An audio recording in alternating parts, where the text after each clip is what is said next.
Hello guys, ito naman para sa mapapakasawa ko. O diba? Yan ang tunay na pangyayari. Kaya ihanda mo na ang likuran. Kasi isusuplex kita. Alam mo isuplex? Kasi wrestler ako eh.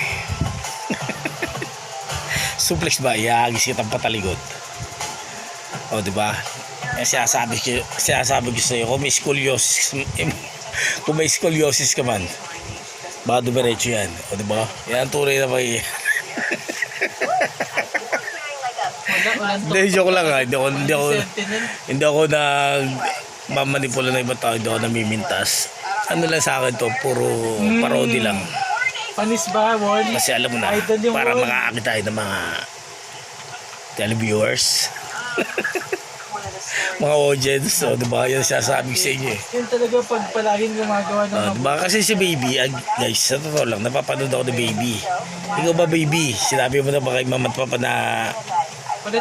magpapakasal ka sa akin? Kasi sabi ko sa'yo eh. O diba? Kailangan ba matanggap yung itsura ko na to? Kasi mutant ako eh. O diba? Kailangan natin magka-baby. Ako bahala. Kasi matas ang sperm count ko eh. Siguro mga nasa 100 billion na. O diba? Kaya siya sabi ko eh. Para siyang alkitran. Alam mo yung alkitran. O diba? Yan ang tunay na pangyayari. Para kang nagdurog ng kaong. Alam mo yung kaong? Durugin mo konti yung kaong. Diba? Parang ganun. Yan ang tunay na pangyayari. Sa mga nakaka-relate lang yan ha. Pero sa mga bigay naman na naghahanap ng kapalaran nila sa buhay, tumingin ka sa salamin at sabihin mo na magdala ka ng kandila tapos alas 12. Tapos tanongin mo sa sarili mo, sino ang mapapakasawa ko? Yan ang tunay na mangyari at makikita mo ang tunay na kasagutan sa mga tanong mo. Okay, kahit sa mga napag-iwanan yan, pwede yan. O diba?